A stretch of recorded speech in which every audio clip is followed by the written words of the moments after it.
Most of my professional life, I have been working as a negotiator for my clients and then later on for myself when I was acquiring companies. And one thing that I found out during all my life is that negotiation is not about winning or making the other person lose, but negotiation is really coming to a point, coming to an understanding where the two parties walk away happy. Hi, my name is Aslam Khatri. Welcome to the Growth Gap. We all have hopes, dreams, and we all have aspirations. It is my job to help you work with your hopes and dreams, work where you are today and where you want to be in your growth strategy. I have been in business for such a long time. I came in here as a young man, as an international student, and started working with an accounting firm where I was really exposed to so many business people from different walks of life, from different industries, and from different merchants, which helped me understand human beings, which helped me work with so many people. So I had the pleasure from a very young age to work and negotiate with the banks for my customers, for my clients,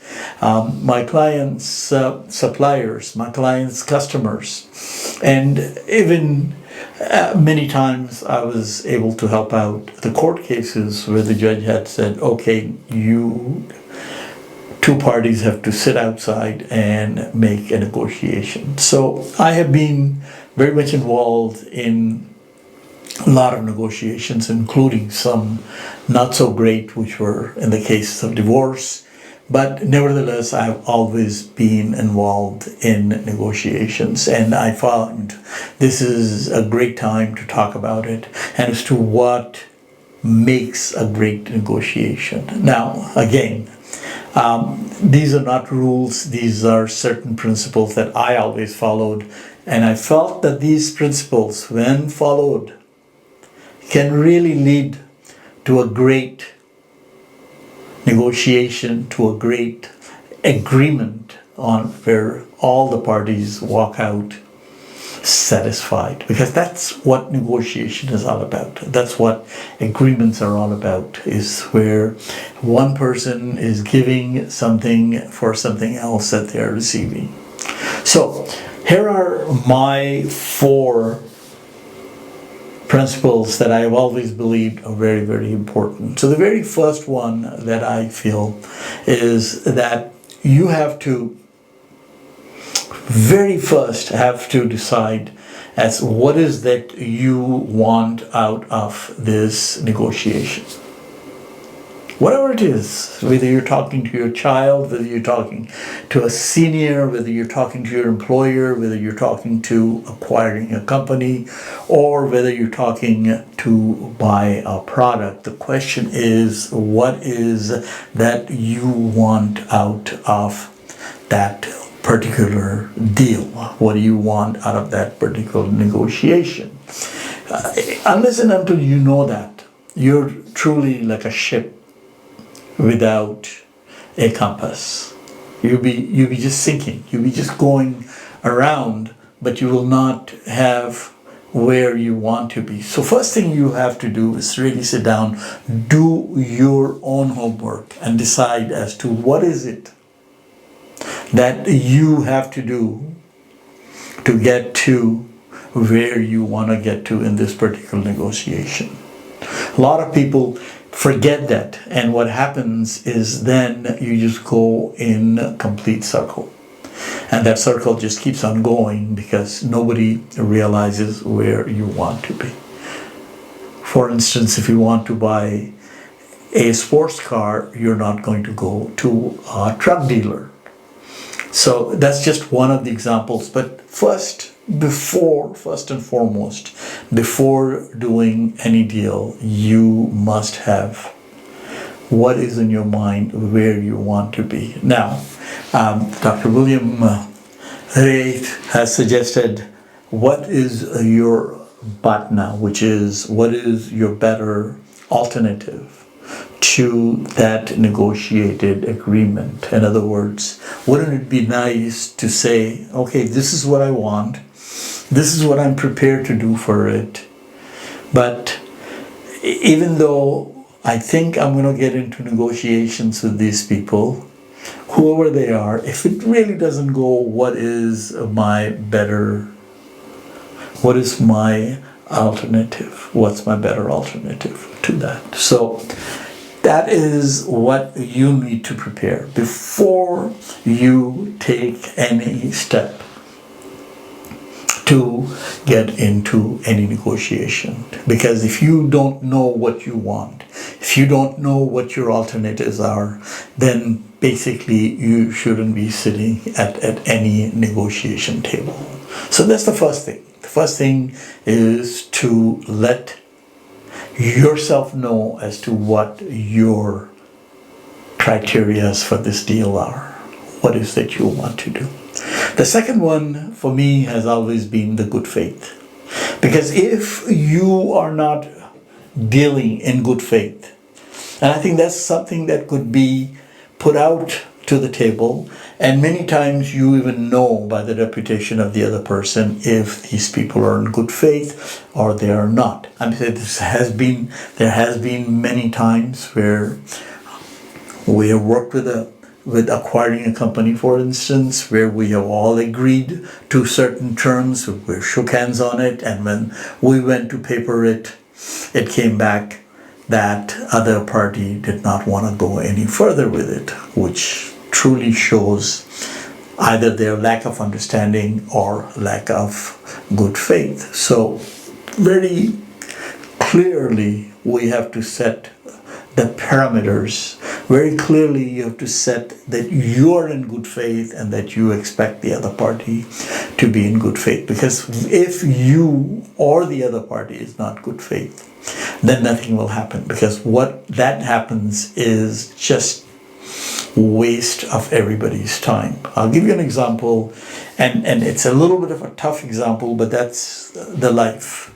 As an accountant, as a consultant, I had worked with certain clients who went through divorce.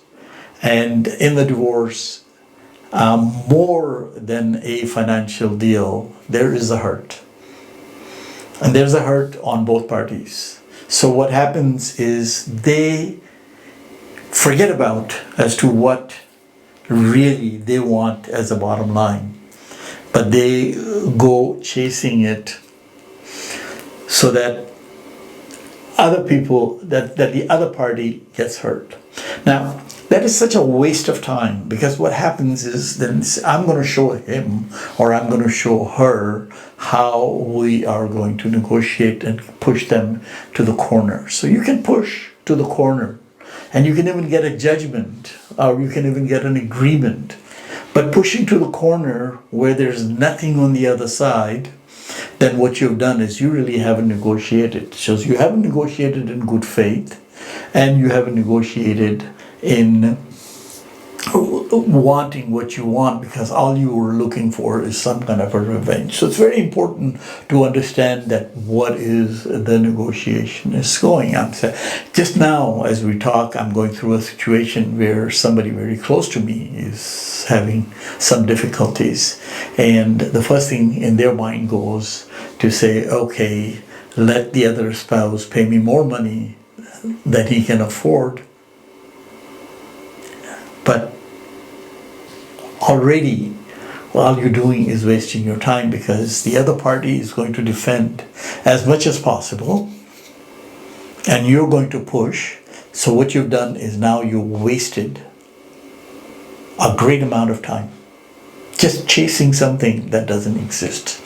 So it's very important that we negotiate in good faith. We need to be in good faith to be doing what we're doing with other party. The third thing is truly win-win situation. And we read that in the books, we read it everywhere else. No business deal no negotiation, no, unless and until two people are satisfied, there is no negotiation. And it has to be both parties have to come out winners. Example, you are an extremely great craftsperson, and what you've done is you can do wonderful things, and there's a company that needs you, and you start negotiating, and you're going to push that company to pay you money, to pay you a salary more than they can afford, and yet they need you. You can push them, you can be the winner, they will hire you, but then for how long are you going to have that job? That's, again, think about it. It's a part of the negotiation where you want to be the winner, but then you are not, because what has happened is nobody comes out winner, because you may have the job for 90 days. They may have to say, sorry, we cannot afford to pay you. So the win-win situation for both parties has to be extremely important. Win-win for both parties. Everybody has to leave the table thinking that they got something out of the deal. We don't think about it sometimes. Sometimes we think that negotiation is winning for yourself, which is fine. You need to get your situation secured first. Absolutely, there's no two ways about it. But if the other party is not secured, then this whole deal crumbles, because there's no foundation to the deal. What becomes the key point is that both parties need to win. Both parties have to walk away saying that we are going to have this thing together, that we're going to do this thing together as a team. Now, the other thing that has helped me in my businesses when I acquired companies is always leaving something on the table. It is such an important part that sometimes, and it's nothing to do with monetary values, it is a lot of other things that can happen. You see, in my case, what was happening is we were acquiring companies, we were putting them together, and we were putting them up as a big corporation. So what we were doing is we will buy the companies, we will take their customer base, we will take their product and put it together with our product to create a much larger company, which was also on the stock exchange. So it made a lot of things for us. Now, the same company, perhaps it did not have the same value somebody else was buying just to run the company, but for us there was a lot of values in the company. So we always felt that we needed to leave something on the table for the other person to work with us and to grow with us and to grow that company.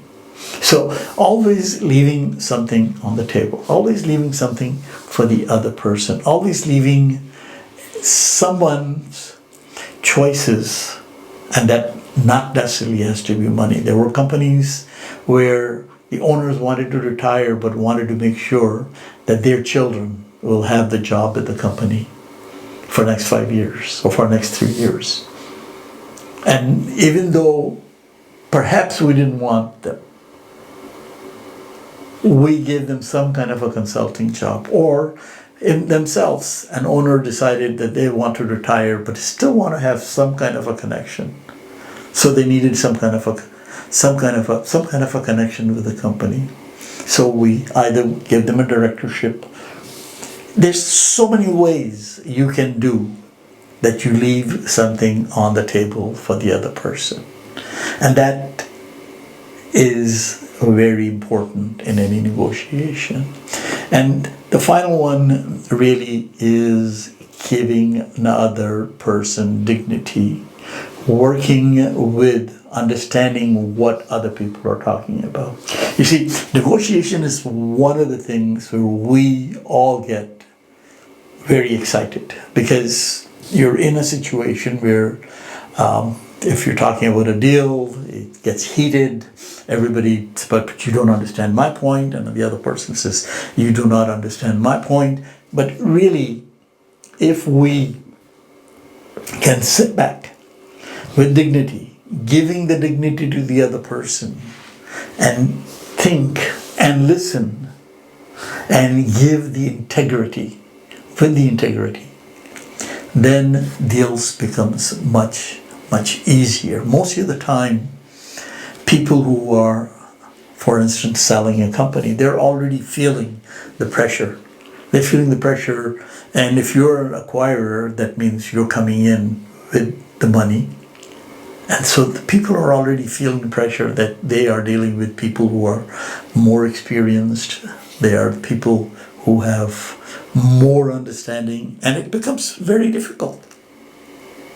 So, very important that the dignity, that the deal is done with the dignity, and the calmer heads to prevail. This is when the other party starts thinking. And when you listen to the people, when you listen to what is that they want. Coming back to my very first point, I know what I want because I did my homework. Now, what is that they want?